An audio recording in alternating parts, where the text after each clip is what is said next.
एक बौद्ध भिक्षुक और उनका शिष्य एक जंगल में कुटिया बनाकर रहा करते थे। बौद्ध भिक्षुक अब बूढ़े हो चुके थे और उनका शिष्य अभी जवान था।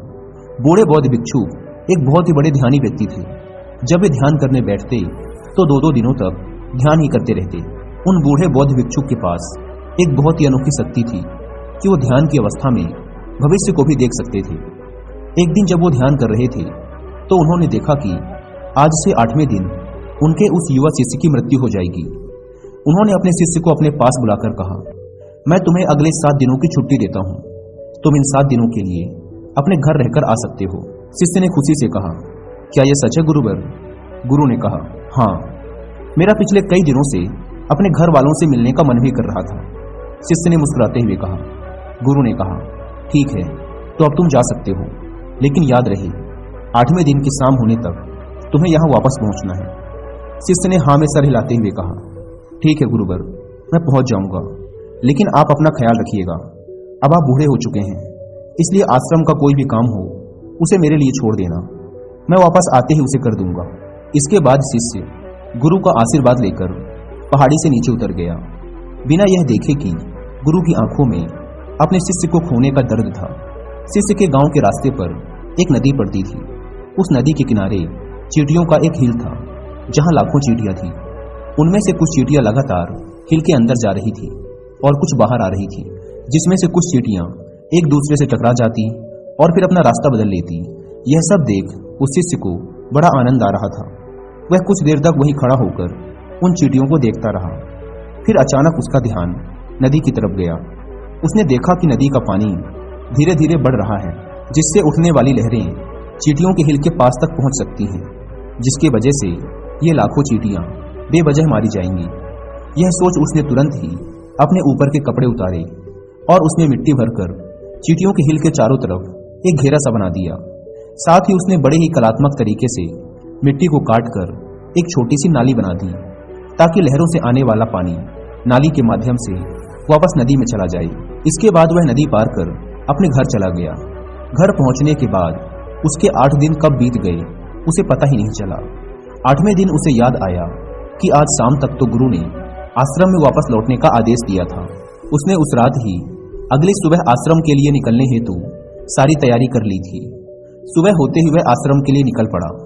उसे उम्मीद थी कि वो शाम होने से पहले आश्रम वापस पहुंच जाएगा। शाम हो चुकी थी। यहाँ गुरु आश्रम में बैठे बैठे यह सोच रहे थे कि आज तो 9वां दिन है, अब तक तो मेरा शिष्य इस दुनिया को छोड़ चुका होगा। वो इस बात से काफी दुखी थे कि वो मरने से पहले आखिरी बार अपने शिष्य को देख ना सके। गुरु बैठे हुए ये सब सोच ही रहे थे कि उन्हें दूर से एक इंसान आता हुआ दिखाई दिया। उन्होंने ध्यान से देखा तो चौंक गए। अरे, ये तो मेरा शिष्य है। गुरु ने दौड़कर शिष्य को गले से लगा लिया, लेकिन वो इस बात से अचंभित भी थे कि 8 दिन बीत जाने के बाद भी अब तक वो शिष्य जिंदा कैसे है। गुरु ने शिष्य से कहा कि यहाँ से जाने के बाद तुमने जो कुछ भी किया है मुझे बताओ। तब शिष्य ने चींटियों वाली कहानी गुरु को सुनाई। कहानी सुनते ही गुरु को यह समझते देर न लगी कि शिष्य ने लाखों चींटियों की जान बचाई थी और उसके इसी कर्म का परिणाम है कि शिष्य को एक लंबा और खुशहाली भरा जीवन प्राप्त हुआ है।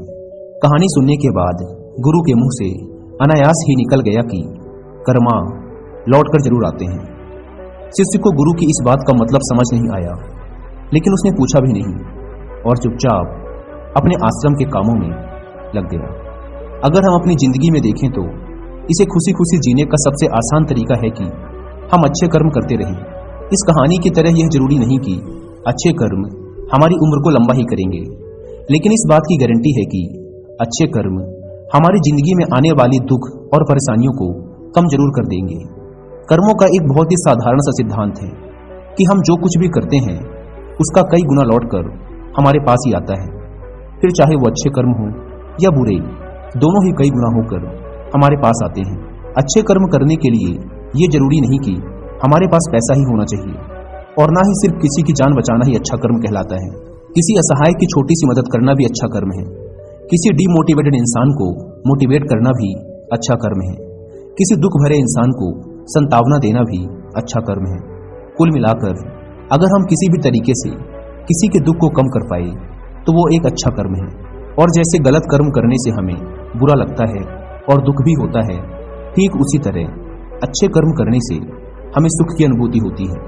इसलिए अगर हम अपनी जिंदगी में खुश रहना चाहते हैं तो हमें आज से ही दूसरों के दुख दर्दों को कम करने की कोशिश शुरू कर देनी चाहिए और हम देखेंगे कि हमारी लाइफ अपने आप ही खुशियों से भर जाएगी।